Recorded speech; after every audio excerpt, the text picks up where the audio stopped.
Silicon Valley Bank, one of the largest banks in the U.S., has been closed today by the California Department of Financial Protection and Innovation, and has appointed the Federal Deposit Insurance Corporation, FDIC, as receiver. The FDIC has taken this action to protect insured depositors. The FDIC has created the Deposit Insurance National Bank of Santa Clara, DINB, to ensure that all insured depositors have full access to their insured deposits.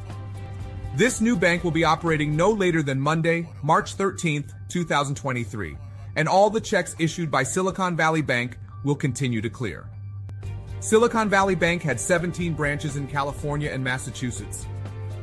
The main office and all branches of the bank will reopen on Monday, March 13th, and the DINB will maintain Silicon Valley Bank's normal business hours. This means that all banking activities will resume no later than Monday, including online banking and other services.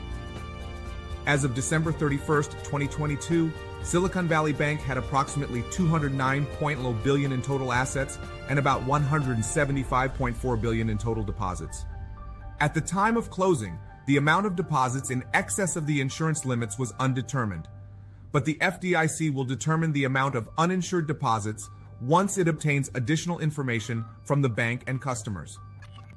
The FDIC, as receiver, will retain all the assets from Silicon Valley Bank for later disposition, and loan customers should continue to make their payments as usual. This is the first FDIC-insured institution to fail this year, and the last one to close was Almena State Bank in Kansas on October 23, 2020. The failure of Silicon Valley Bank has raised concerns that other banks could face problems too.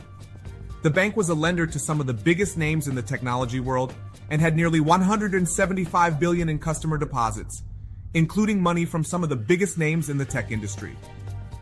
The bank was facing withdrawal requests and a rapid decline in the value of its investment holdings, which ultimately led to its failure.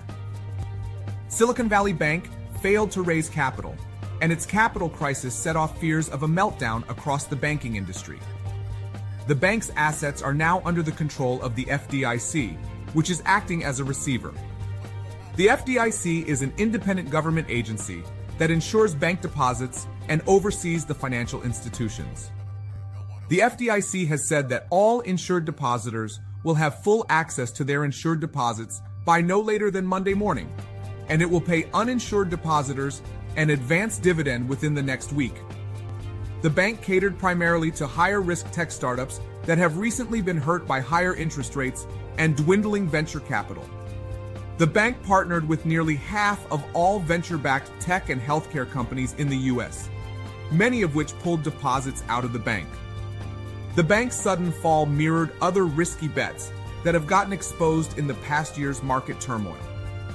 The banking industry is sitting on a ton of low-A's. Silicon Valley Bank was one of the largest lenders to the tech world.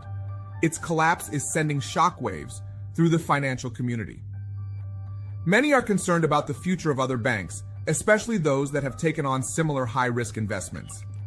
The FDIC's quick response, creating the Deposit Insurance National Bank of Santa Clara, is seen as a positive sign that depositors will have continued access to their insured funds.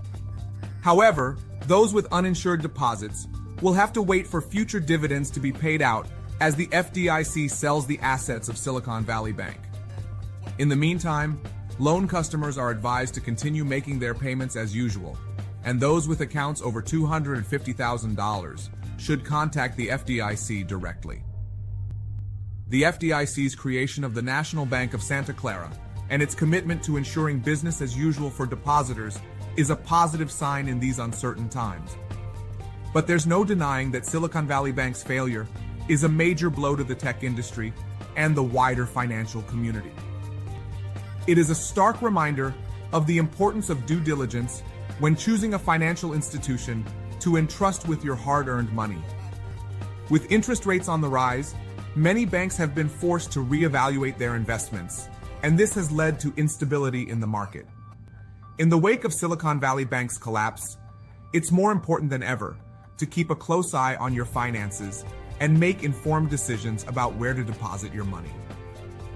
With the FDIC's commitment to protecting depositors It's still possible to find safe and secure places to park your money.